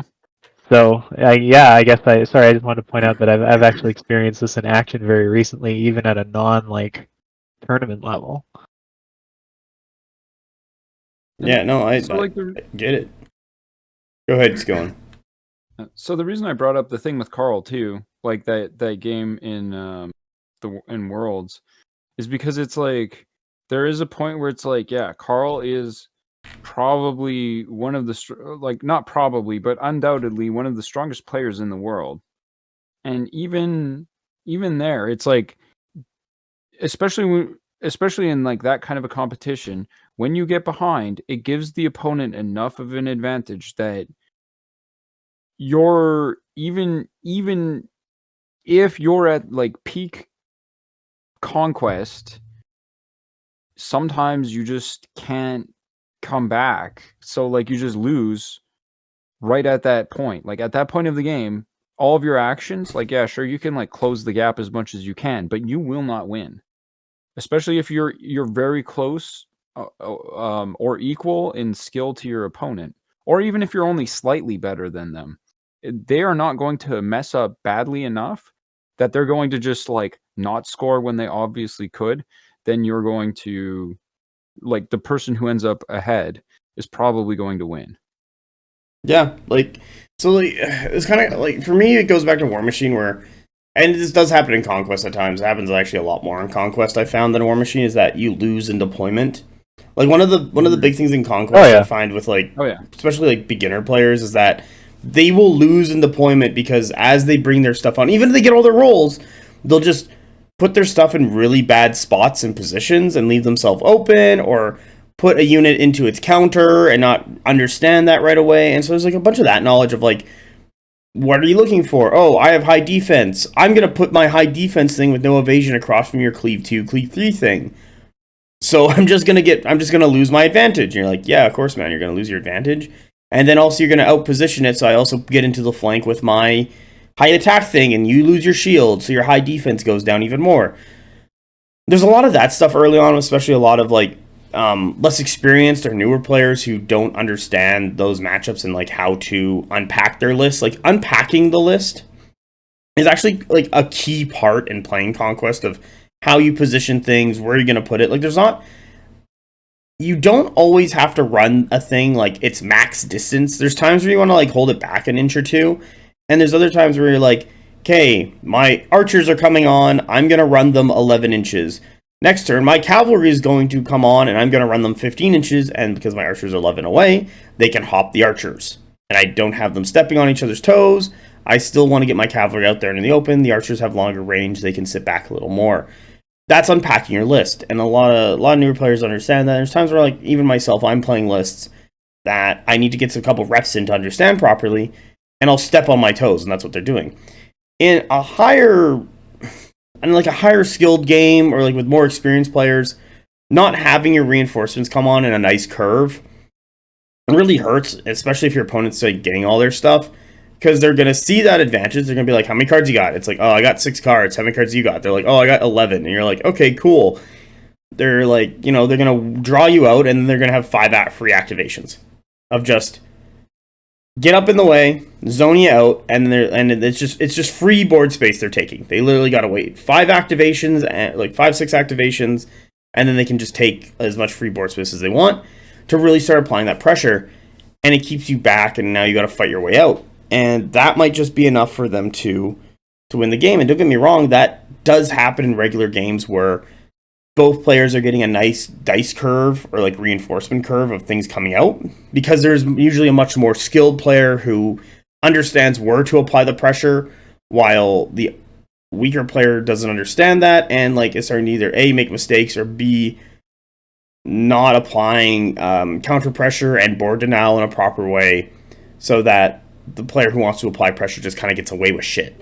In a more higher skilled game, there's usually like the first 3 turns are both players just kind of like eyeballing each other and getting things in position before it becomes the actual like piece trade of the game. And I find like if I have a nice reinforcement curve, I can set up all my stuff and my opponent sets up all their stuff, and I can then start piece trading nicely, where, I'm going to lose stuff, they're going to lose stuff, and it's going to go back and forth, and we're going to see who lives at the end. And it kind of gets just into a big chess piece trade, I find, a lot of the times, where it's like, pawn goes in, bishop captures, rook takes, horse takes, this, like, da-da-da-da-da. And you're like, okay, that's what's left, let's go figure it, like, let's go into the end game. I feel like there are like distinct parts of the game, and where if you don't, each of them is kind of like a skill check, and if you fail at that part of the game, you're not even gonna get to the next part of the game. Yeah, right. Like we'll just lose at that part. So here's the other one I want to get into. Yeah. Like after that's what you're looking for from like 2 speed players. Usually when there's like a more experienced player into like a weaker player, you get into, they're going to position in a poor way, and then that more skilled player is going to get really aggressive with them because they can just easily take stuff without having counterplay, or it's really bad counterplay from their opponent, what's going to just keep cascading into like winning or trading things upward, I find. I played a couple City States players and this weekend, and like and one off game that I have to record at some point, where like people like ran their Thorokidis at me, and I was like, okay, I haven't moved my Flame Berserkers up, but they're last, so I'm going to move them so I can basically get almost a guaranteed charge in on you. But if you win the roll-off, you can hit me, but then I have another Flame Berserker unit ready to counter you and clear you off, which is going to be even worse, because you're just going to take, like, a bunch of hits in the side and just probably die.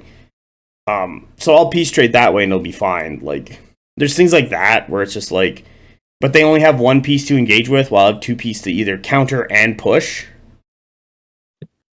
And that I wanted to mention as well is in the inequality of reinforcements. Another thing that comes up is if you are stronger in reinforcements earlier on, then you're largely dictating how your opponent is going to be reinforcing from that point onwards.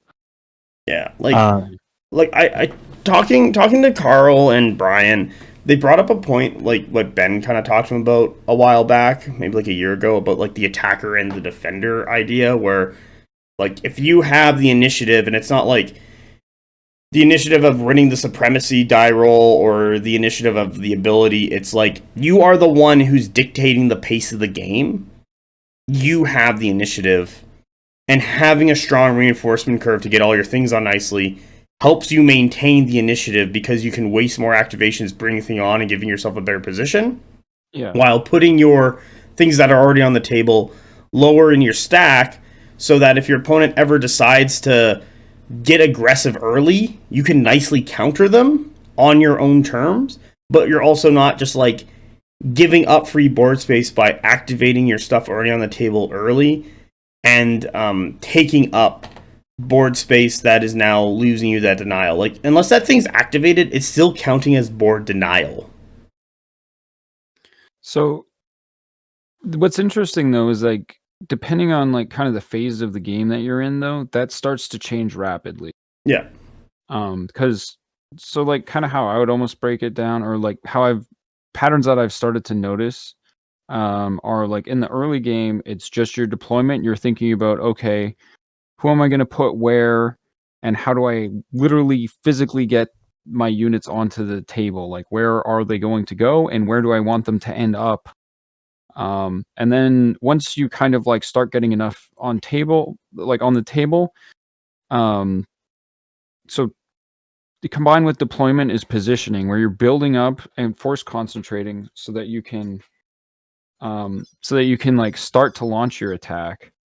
And then turns usually 4, 5, 6 is about picking which fights you want to happen first, so that it trades so that the trades happen in the order that's favorable to you and you can control zones.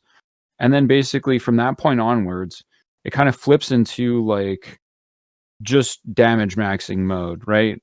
Whereas like normally, for instance, I would like want my marksman clones to be activating on the bottom of my stack almost always. Once we get to that point, it's like, no, I want to pretty much put any debuffs that I can on, punch as hard as I can, as fast as I can with all of my working units, and then stuff that's and then I have just like whatever would otherwise, the stuff that's not a working unit can activate at the end. And I find a lot of times initiative is interesting because it's highly dependent on like positioning. So if you're able to force concentrate, get those units on the table and get them in the right spot to threaten, so you're going to be fighting a 3-on-1 fight in your favor, then you have the initiative there. Mm-hmm. So even if they attack you first, you still win that fight. That's what's so good about it. And the number of times, like when I was playing against especially weaker players, I noticed that they would like end up there and then they would just back up. And I'm like, backing up doesn't save you. Now I just run into your front. Sure, I don't get to clash you with them right away. And then I run up like a shrimp on your side, and then I just volley you at the end of my turn for free because and you don't get to capture 2 zones because you decided to walk backwards instead. So I don't know. If you pick the wrong units as well, when there's several fights that need to happen, and sometimes people will just pick bizarre things, and it's just like, well, you've given up advantage. Even though you win the roll-off, you didn't pick the right fight, and now the zone that I needed to win, the fight, the combat that I needed to hit you first, I get to smack you down first, and now you don't get to retaliate with your full force, and I just crush a flank because you chose to activate something else. Yeah, like I do find when it's in that like peace trading phase, there's like majority of the time there's like 2 battles, and sometimes you get into a tertiary battle where it's like, this is where the main fight is, this is a secondary fight, and for some reason there's a third fight way off that like will matter but not for the next 2 turns kind of thing. So you're kind of like, okay, well, I'm gonna focus on the main fight, and then I'm gonna do the secondary, then I'm gonna do the third one, and that's kind of how you're gonna go down the line. And I've seen people like do the third one first, and I like double hit them in the main fight, and yeah, they might like win the third fight and just be like, aha, I've killed that thing way over there, and I'm like, cool, I've kind of broken through and just eating the rest of your army now because you've kind of just let me. Another nice thing, actually, what I do quite enjoy is running the same like workhorse unit in multiples. Like, I've done this plenty of times with Flame Berserkers where I've just run all 4 Flame Berserkers up into my opponent's face and been like, okay, I'm gonna charge you next turn, and there's 4 different targets, and there are 4 different things, so hopefully, like, my first 4 cards are going to be Flame Berserkers. You for sure know that. And we're just going to play a guessing game of me trying to figure out what you're going to do first and then hurting that or killing that enough that it doesn't matter. Like, if I send some Flame Berserkers in and kill a thing down to 1 stand, and then you activate it and it just does, like, a shitty clash back because that's all you can do with it, and then I get to just keep doing that to the rest of your stuff, and you either watch things die or draw into, it's just me winning really hard at that point. And you kind of get away with that if you're running, like, the same thing in multiples, simply because now you can dictate it. Like, if your opponent wins the roll-off, hits you first, well, then you can just activate another one and go hit him somewhere else. You're not worried. Like, your cards still matter, and then you can go either A, free up that fight later on if there's something nearby, or B, have that fight later on because that's when the card finally gets drawn, and now you're kind of do the least amount of damage you can do at that point. There's something I wanted to say about that, like, tertiary fight thing. And this is, like, particularly big in other games. Like, I know that, like, the main skill of Battletech, for instance, is you want all of your guys to see one of their guys. And you want only one of their guys to be able to see any of your team.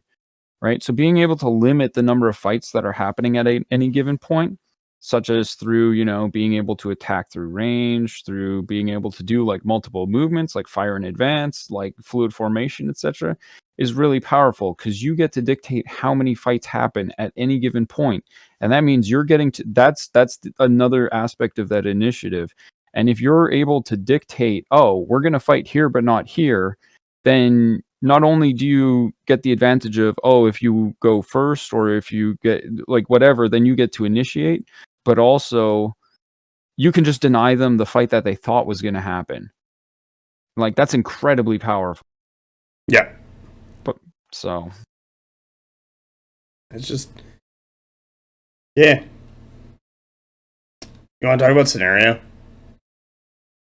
Sure. Okay. Light Storm is getting really ridiculous, and some of the scenario elements need to be balanced a little bit better, so that it's not just some scenarios are a lot of points and the other ones are not that great for points. Or, better yet, some of the scenarios aren't just complete dog shit. Like, that would be really nice. Grind them down, Foresight are basically unplayable. Yeah, I didn't realize how bad Grind Them Down was until we played at that Saskatoon event. I remember telling you, I was like, okay, well, do you know how the scoring works? Like, read the document carefully. It's wild. Yeah, and I did not. And it was like, wow, this scenario fucking sucks. It's just so bad. That one needs to be dumpstered, and Foresight needs to be shot in the face, like, multiple times. And I don't want a guessing mini game with secret information in my complete other game. Like, just please make a new scenario pack. Yeah, just start again. It's fine. Like, you learned off this one. You can keep the stuff that worked, but just, some of these need to just completely disappear and figure something out. The goofy ass, secret information games.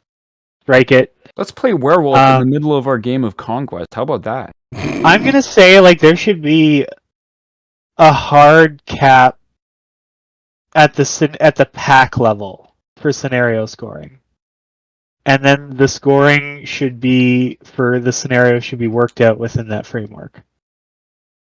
So what? Well, just to normalize all the scenarios. Oh yeah, no, okay, yes, I do agree. Like because the ones where you have crazy swing scoring, and then other ones where it's going to be like 12-10 after 10 rounds, it's just like that doesn't help anything either. Well, like, Maelstrom is so low scoring.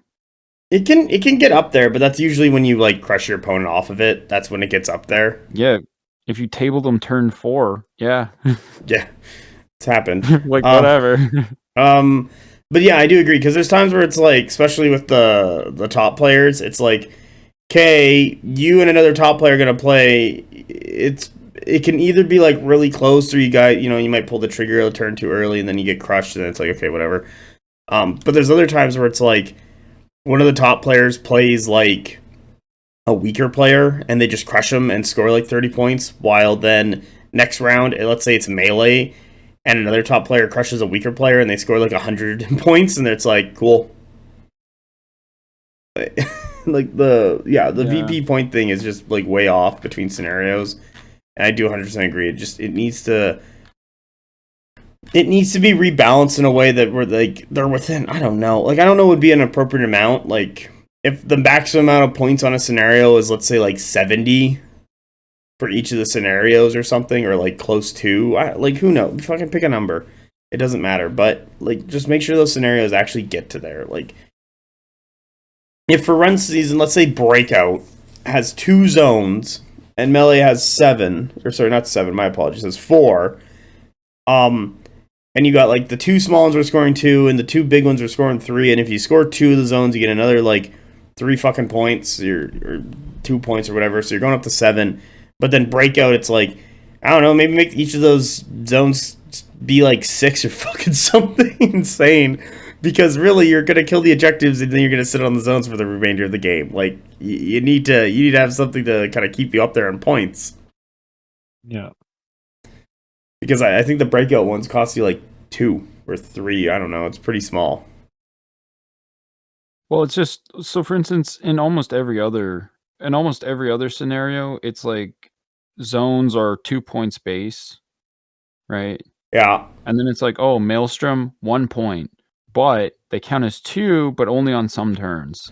Yeah, and that's it's really just like, annoying. okay, so you're going to have, by default, half the points, where it could be like, oh, they could be 2, and then if you want to do the stupid alternating zone thing, which makes tracking score more annoying, like, okay, fine, so that's whatever. the thing. Like, this isn't a game where the scoring is going to flip and I'm going to swing my fucking bumper car around and drive it for 2 turns to the other zone to score. It's just like the score flips. In a game like 40K where you've got a decent amount of mobility model to model, you got Eldar, and you got movement tricks and stuff that will actually get you there. Like sure, but again, Conquest is a game where you're trying to steer a bumper car that's made out of sacks of potatoes. Like they just don't move good. That's part of the game. Yeah, that's why your positioning matters, so that they're in the right spot at the right time. Agility mechanics are not the friend of this game. No, and that's why also fast, fluid, like fast moving stuff is so valuable, because it's just like, oh, I could just fluid formation like 180 and just fucking march 18 inches that way and get on that. You're like, Jesus Christ. The Winglord, the Raptors, and the Quaddle, Chariots. Oh, Hunter. They can do that, no problem. Oh yeah, fucking Chariots, Jesus. Like whatever. Oh, who cares? A Winglord, a Raptor, and a Chariot walk into a bar. Yeah. And then they win. That's as far as I got, yeah. And they say, who's taking home Worlds? And then they all start laughing. And they all start kissing. They might do that. That's later. Remember, winners get sheets. Yeah, Carl. He did fine. Carl did very well at Adepticon. Yeah, but by Chuck's standards, he still doesn't get the sheets. Yeah, but Chuck came in like 11th, so he beat Chuck, so he gets the sheets. It's so funny. Chuck, we're like out at dinner, and Chuck's like, "That's my son. Make sure he eats everything." And it's like, what the fuck, man? It's pretty funny. Yeah, Chuck we got to watch Rolo. Funny. We got to watch Rolo devour half a cow. Yeah, it was like 56 ounces. I was like, Jesus Christ, dude. That's a lot of cow. Yeah. There's what was that, 306 that ounce? bowel movement isn't. Yeah. Isn't there like a 300 ounce steak that no one's eaten yet, and if you eat it, you get to name it? It's like just full cow. Yeah, a literal cow, a entire literal cow. I thought the thing was like 44 pounds of meat. It's like, where the fuck do they have a slice that big? Like, what the fuck is this? They got the Spire's cows. I'm just saying. Yeah, the cows made out of hot dogs. No, they have the Monsanto cows. We're already there. Or the Spire's cows. Yeah. They're like, oh, we printed one of them out of hot dogs bigger than we were supposed to. Yeah. The brute cows are here. We just made so many desiccated hot dogs. And then he slaps it and it makes a hollow hot dog noise. Like your house There's just does. a drone. Because you're a Spire's person. There's just like a There's just a force-grown drone who spends his entire lifetime just like throwing hot dogs in the hopper of the meat printer and like chopping up like the hopper for the meat glue. Like his entire lifespan is spent just making one of them. Yeah, his lifespan is 2 hours. He'll be fine. Whipping like hot 6 dogs hours. into a 3D printer furnace for a job for your entire life. And then one day, the second shift hot dog shoveler comes in to relieve you, and you're like, you point at the hot dogs, you point at the fire, you go, man, I think this is all there fucking is.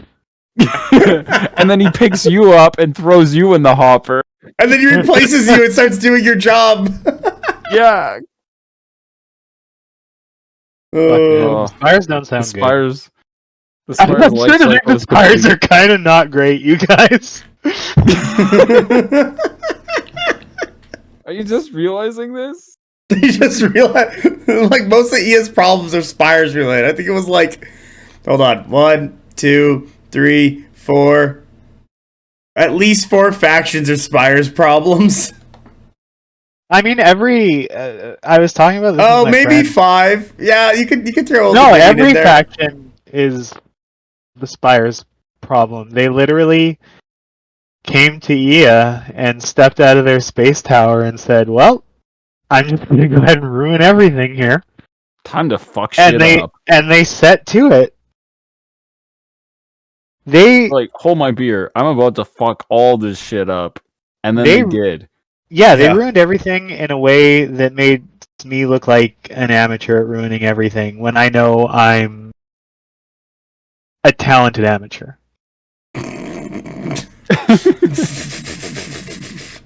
All right. Nice. Also on the Conquest Parabellum lore page for the Yabronis, the Shinobi have no lore, so Stravos, get on that, please.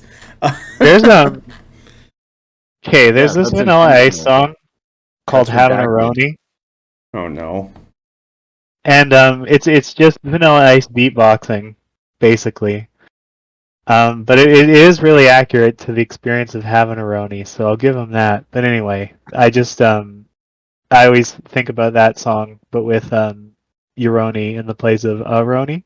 Oh, So I would say check it out, because I've said the name like 4 times. So if you're listening to this, like, just go on Spotify or YouTube or whatever and listen to it, and just think about what I've said. Think about my words today, and I think you'll enjoy it and get a kick out of it the same way I did. All right. Okay. About halfway through that, I was just like, I'm committing to a new bit. I'm going to be a tepid local radio host for the rest of this statement. And then I did. Oh boy. Light scoring. That wonderful bit. Besides the scenarios being fucked and need to be updated, and a couple of them need to go, and point values need to be adjusted. Just needs to get the fuck out of the game, honestly. And I'm saying this as somebody who has exclusively played factions that are the beneficiary of that mechanic. Skillen, do you want to add anything before I go? I don't know. If you are going to have it, it needs to be similar to what Spires has, where it's like hard limited to like you can do this with 1 unit in your army per turn, period, full stop, no exceptions. Yeah. Like, it's getting out of hand. Like, you can see, like, what? City States has it, 100K has it, Nords has it, Dwig have it. What the fuck else has it? Spires has it, their fucking one little bit. Woodrune doesn't have it, but they're fast enough on turn 2 with all their, like, speedy crap to get on the zones anyway, so it doesn't matter. Back in my day, we just ran our mediums onto the point with Vanguard. Back in my day, you sent Hard Mommy in with the Hunters. Yeah, and then she would And leave then you had her, C2 escort back into the Braves brick as it charged up. As it failed its bloodlust roll and charged up behind her, and she was like, oh, let me just step into this really quick. Yeah. Well, it's either step into this or get this stepped into me, so you have to make the obvious decision in that scenario. I 100%. I always found it funny. It's like the Predator is a light character, and it's like, oh my god, please let us score. I always remember that being a huge pain in the ass for Dream players way back in the day. was actually like scoring because it was fucking stupid. And you had to do such asinine bullshit to get it to work, while every other faction was just like, oh yeah, I just put my fucking character who's like a medium or heavy into the zone, and it was like put my medium wizard, big booty wizard into the. Look. Well, okay, yeah. Sorry, I forgot. It's as he walks, you hear the thunder clapping. Yeah, Thunder Daddy's gonna show up and fucking beat us over the head. There are too many thick-thighed men in this game for you to immediately think of somebody specifically when you hear Thunder Daddy, and I love that. Well, it's fucking Brian! It's so good. It's generally applicable. Have you not seen Brian's name on BonkTable? It's fucking Thunder Daddy. He had to give up his Dwight father for doing that shit. Mm-hmm. He truly has outgrown the Dweg cell life. It's always funny seeing him, and it's like, oh, look, it's the Dweg father and his Dweg wife, because he's just with his wife all the time, and it's just, she just fucking rolls with that name now. She's like, I am the Dweg wife. So, it was like the first day we were walking around Adepticon, you're like, oh, look, I think it's Brian, and I look at this guy, and I'm like, he's not tall enough, man, like, and you're like looking at him and you're like, I think that's him. And then you go up and like look at his name tag. You're like, it's not him. I'm like, no, Brian is much taller than that guy. Yeah, but he had like the same beard. Well, yeah, I mean, that's like a lot of people though. And he was bald. To be fair. That's a lot of people at Adepticon, to be fair. Yeah, you know I wear glasses for a living. I don't see shit. Oh, Cass, you'll be so proud of me. I got that bone grafting done on Monday, and I had these antibiotics and painkillers, and I was told not to drink while on them. And I talked to Apex Chinchilla, he's a pharmacist. He was like, yeah, you shouldn't be drinking while on those. And I got into my round 5 with Judge Werb, and he was like, dude, you want to do a beer? And I'm like, yeah, sure. I just got to take these like antibiotics and painkillers. Let me just take a sip of this beer, pound these antibiotics and painkillers back, and just drink more beer. And it was like, oh, this is hitting me like really, really hard, and I'm starting to just turn into a little fucking freak. Yeah, that'll do it. Yeah, I was like, at one point, he was like making a decision, he was looking down and moving his minis, and all I remember is I was just like flailing my arms back and forth, like doing that weird like stompy dance and having my arms hanging and like flailing them back and forth. And it was like, what you gonna do? He's just like, oh, this fucking nut job. He was like, I fought Mass in his final form, and it's like, yeah, drunk and high. That's crazy. Now you've raised the stakes, and I'm gonna have to be on like really fucked up on cough syrup playing a tournament now. Yeah. Because, wow. Okay, then do I need to just like eat 10 grams of mushrooms and then just go like full bore? We gotta reinvent the corn berserker who is shadow boxing and doing push-ups against whatever it was his opponent's turn. So if I can be perfectly candid, being on mushrooms at Adepticon was always the plan for me. Yeah, obviously. Oh, it's a performance enhancer. That's absolutely performance enhancing drugs. Get the gas station dick pills in here. Oh my god, one of my friends, she's obsessed with the gas station dick pills. Oh god. Like, in what way? Bad. Probably the bad kind. I'm gonna say no. She won't stop doing them. Explain. Yeah. Okay. There. I was like, interesting. Yeah, like, stop 9 grams of dick pills afterwards. Like, don't do that. If you're going to, don't tell me. Anyway. That's all. We're on our way to Applebee's. I need a 12-pack of these gas station dick pills. Make some dick pills and a bottle of double scorpions. We're so fucked. Oh boy. Oh boy, indeed. I need that Four Loco and some of those gas station dick pills. Someone 100% is gonna comment on the YouTube or in our Discord and be like, I know what double scorpion is. Oh no. Like, oh, you clean a lot of VHS tapes, huh? But we both know. Oh god. We don't know what it's for. Is there anything else we want to talk about that are like things that should like problem like on pieces? topic? Yeah. I think like- I mean, ultimately, it comes down to like if there's 4 things that are wrong with Conquest, it's reinforcements, it's light scoring, it's the scenario pack, and then it's whatever that other thing we were talking about. It's triple activation or like just a bunch Yeah, of that's free. It's like basically just Yeah, getting like a fucking having your boil cake and down eating it to too. activation economics. There we go. The economics They're of a little- activations. Well, okay, we're experiencing stagflation of Oh boy. action economy right now. Because they added rules that are making the overall action economy stagnate, but that means that all of the units or regiments that get exceptions to that rule are now inflationary, so there's less jobs in the army list.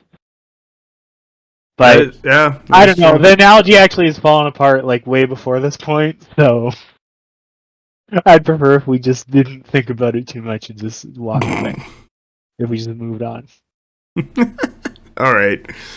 Yeah, I like those are kind of the big ones. I do agree. Those are the big ones that come to mind. Like, I find okay. So overall, I mean, fix those and then let's see what's fucked up about the game. we can find some more fucked up shit because it's gonna be a problem later. Yeah, like I think what was it like? Dwag light scoring was gonna be a problem, but Dwag Castle was just so good, and then the game just turned all the light scoring so that it was like, oh, I guess Dwag has to play like fucking fast or keep up. So like shit like that happens. Like other things change, and you're like, what the fuck is my faction around here that keeps up with this? Because my god, it's gonna suck in a moment. Yeah, I don't think I could have played like Dwight Castle or like 100k like Ashendon and Order stuff into people this tournament or this Adepticon. I mean, you could have. I could have, but I don't think I was gonna do well. Like a top 10 player and fucking exploded. Yeah, I would have. Well, I fucking died to Brian, so there you go. Well, that wasn't like. I feel like that was gonna happen. Yeah, that was gonna happen. I was like, when we played, I was like, it's a great game and everything, but I'm like, I don't think I'm gonna win this. And he's like, yep. So last year, I feel like the factions were closer at Adepticon to each other, and like I felt like I had a chance into everything, and it was pretty good. This year, I knew city-states and Wadroon were gonna be like big problems for me. And they were, those were my 2 losses, but anyway. However, I wasn't worried about Spires, I wasn't worried about 100k, I wasn't worried about Old Dominion. I was worried about Nords, but I was worried about good players playing Nords because it's just like you're just so effective offensively, and if you know how to position yourself properly, Nords can really like push forward, and that's the nice thing about Nords. So that was gonna be like, that was more like, am I worried about the player or not? Nords, that was there. I think Nords really, like, if you are a good player and are taking Nords, like, it really just shows that kind of thing. Like, I don't think it's necessarily like a win harder faction. I just think Nords allows you to do the thing you want to do with the faction, like it does what's on the can. I believe we were talking the car skill, and you were like, it does what it needs to do on the can. And you're like, yeah, you just fuck them up. It does what it says on the tin. Yeah. Right? Like, always be charging. It's not just a meme anymore. No, it's actually legit. So, but like I knew Wadroon and City States were probably going to be my hardest matchups, and it was true. Like my 2 Wadroon games were very tough, and then one of my City States games was very tough. But overall, like I'm not worried about the rest of the factions. Oh yeah, there's Sorcerer Kings. Fuck up with those guys. While I find like the top 3 of City States, Nords, and Wadroon are the top 3 for a reason, because they're just getting so much more efficiency out of their things compared to the other factions. So I would like to see like the crunch come in to like bring the bottom up and the top down, because I feel like that's spread out a lot more than it was a year ago. So the other thing too is it's like some lists or some factions have like a list. Like, Yeah. like there's a lot of Old Dominion, and it's like, oh, Ghost Jail. It's like, oh boy, Ghost Jail. But it's like if you aren't playing Ghost Jail, it's not as good. You can kind of handle it. Like even the players are playing Fallen Divinity. Like I played a Fallen Divinity turn or round 1, and I was like, oh boy, it's a Fallen Divinity. Like this is gonna be real fun. And I kind of just fed it Ironclads until the game ended, and was like, yay, it's over. I've been scoring all the points for like the majority of the game, and my opponent scored 2 points at the end. Okay, I've won. Cool. And it's the same thing with the Praetorian block. Like, it's gonna be there, it's gonna be in the way, but if you can like either A, zone it out, or B, just leave it on a point for the remainder of the game, then it's just gonna be better for you. Like, it's like 6 trait block. Yeah, I'm gonna take all the other zones, and it's like, oh, if you catch up to me, I'm just gonna put something on the zone that you left. Yeah, I'm just gonna have problem solved. I'll play chariots and I'll just have this chariot sitting behind you, shooting at your ass until you leave. I'm never gonna come closer. So yeah, I don't know. I think there is some good stuff in every faction, and like a skilled player can take each faction. Actually, I don't know if they could actually currently take each faction to win. I think it would be really, really hard for someone to take Spires, Sorcerer Kings, and Dweg right now and go 6-0 at Adepticon. Yeah. They might be able to do it with 100k a bit better, but I think 100k's balance is really good internally, and you have tons of options. It doesn't have as such highs, and it doesn't have as such lows currently what's going on. Like, it's kind of like that perfect middle ground of what you want the factions to be and where they're at, without being too egregious, but also not being super weak. It's just like, okay, look at like top 10. Look at the top 10. Look at who went 5-1, like that kind of stuff, and then like, oh, okay, like, you know, those facts. It's pretty consistent. 1, 2 Wadroon, 3 Wadroon. No, that's Old Dominion. It's 4 Wadroon. 2 Old Dominion, 2 Nords, 1 City States, 1 Dweg. Yeah, and one of those Dweg is you. Well, fuck me then. I did the best I can. You took, and you. I took a fucking bullshit list that was like, this is the best I can like shit out of Dweg right now.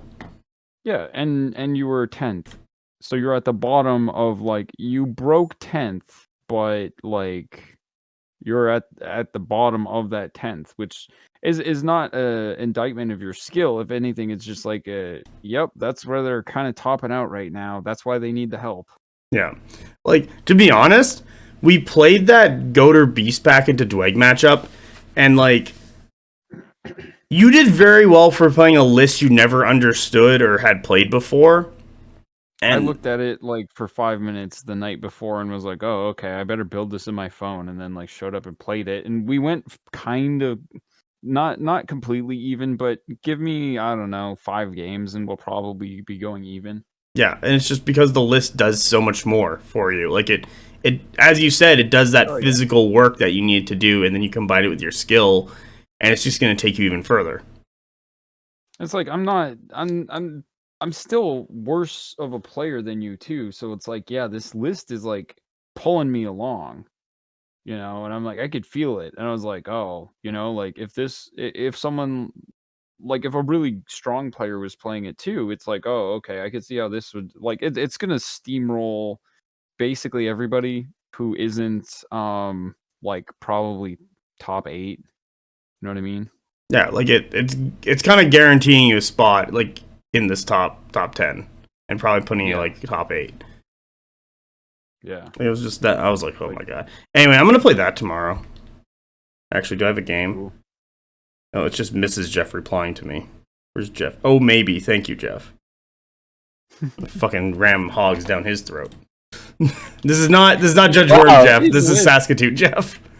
It used to be his list too, didn't it? Whose? You guys are playing some high stakes Conquest from the sound. The hog list was a Brian. Brian pulled it out. I think Carl developed it. Brian played it into me, and I was like, yeah, I like this. I'm gonna play it. Like, that's usually how it goes, is like, I'll play those guys, and I'm like, oh, this list seems fun. I want to play it and try and go as far as I can with it, because, like, I don't have a ton of time to really develop a lot more skills and play games, and I just, like, I need something to be muscles for me, like you said. Like, your list is your muscles, while your brain and your actual ability at the game is your skill. And so, like, there's times where I feel like my technical skill of the game, is lacking simply due to not practicing enough. So I look for things to like squeeze out more efficiency, especially in the list itself, because it's something that I I can actually control. I don't not say want to actually control, but like you can work on it in a different way. What's easier than actually like picking up more technical skill because you need to win and lose games. Yeah, you got to grind. Like I was actually talking to Carl about this before Adepticon, and it was like because I was watching like Warcraft 3 streamer games. And they did this like show match between a bunch of like Twitch streamers, and it was really exciting to watch because they had like a 2-3 week buildup of coaching and grinding games and getting better, and they actually played like pretty well. Like I think a couple of them were like 1500 MMR, and they started at like 1,000. So they, over the course of like 2-3 weeks, they gained a pretty good amount of MMR and played into each other and did a tournament. And one of them did like a match versus one of the old pros, and the guy absolutely destroyed this dude. Like there's no winning. And the old pro actually had a bunch of handicaps. Like he was only allowed one hero. He could only use one hand. He had to give the guy a 45-second head start. What the hell was it? Oh, all his stuff had 50% health compared to his opponent. Like a ton of handicaps, and the dude still won. Like that just shows you how much skill you can actually build up in a game. That you can take a bunch of handicaps and still beat other players.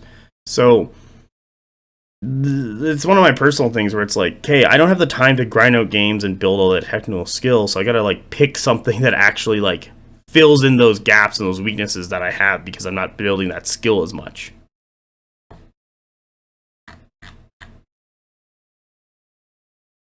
Okay, cool beans, you two. Cool beans. Yeah. Well, I thought there was more story. Oh, okay. Well, fine. Thank you, though. I do appreciate it, Cass. I thought there was going to be a conclusion. There is no conclusion. That is the conclusion. I'm literally using the list to fill in the gaps of my own weaknesses. Because I don't have time to grind it out. Like, War Machine, don't get me wrong. Back Mark II, Mark III War Machine, I loved. But I also played 4 games a week. Yeah. Like, I'm getting, like, 1 to 2 games a month currently.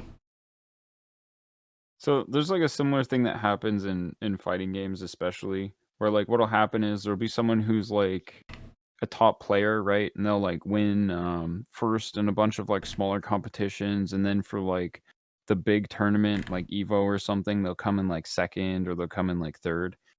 And they'll do this for, like, a couple years. And then they'll eventually get to a point where they're like, you know what? My character is holding me back. And then they'll switch characters. And then they'll just end up winning, like, EVO.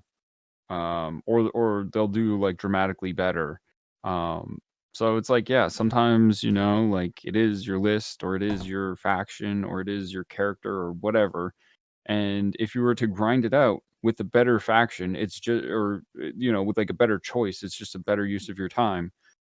And it's like, especially if you don't have the time to grind it out, you may as well just take the strong option. Like, I don't know, if you want to guarantee yourself a spot in Worlds, if you want to do as well as you can in Adepticon and you really like are trying to hustle, then absolutely it is in your best interest to pick the thing that you can do your best with the least amount of effort, especially if you have limited time. Like, why wouldn't you? Yeah. And like that's one of the nice things I liked about the Ray Goons list was simply because like it literally only relied on positioning. Like, there was no tricks, there was no, like, sneaky, like, maneuverment shenanigans or different abilities or stuff and, like, or special rules I had to remember. It was literally, like, fucking get into a good spot, build a trap, hit them, Aura of Death. Rinse and repeat. Like, that's all I was doing. And then it's like, oh yeah, all my characters in Command Stand score. Like, whatever. Like, there was basically, like, 3 things I had to remember. Yeah, and your Warlord prevents anyone else from scoring. Yeah, also I forgot the aura of rerolling command and character stands on the Ironclad every single game. Fuck me, right? So, I feel like I gotta get that tattooed on my hand or something. Like, write it on the banner of the Ironclad. Remember to reroll shit, you fucking bastard. You're about to transition into your... though, so... Yeah, well, I'm putting Dwayne off to the side for a while. We'll see how the rework goes coming up in like April. If I'm gonna go back, but you need a stomach tattoo that's like Hogs for Life spelled HAWGS, and then Jesus, that's how you got to start off your Nords. I'm just gonna say I started playing Nords as the guy, and look what happened. Should I get a butterfly tramp stamp? No, because I'm going to do that. Oh my god, really? Yes? Oh boy. Oh boy. Okay. I'm good calling it The there. problem is there's so many tramp stamps to get, but so little tramp stamp space at the end of the day. But anyway, sorry, I think you're going to mercifully end this. Yeah, I was gonna gracefully get us out of here, but we're not anymore with as we all proceed to get tramp stamps of butterflies. Deal. So, let's get tramp stamp friendship tattoos. yeah, fuck it. At this point, why not? Does it count as a tramp stamp if you just get like a full body piece? No. No, because you still have work in the tramp stamp area.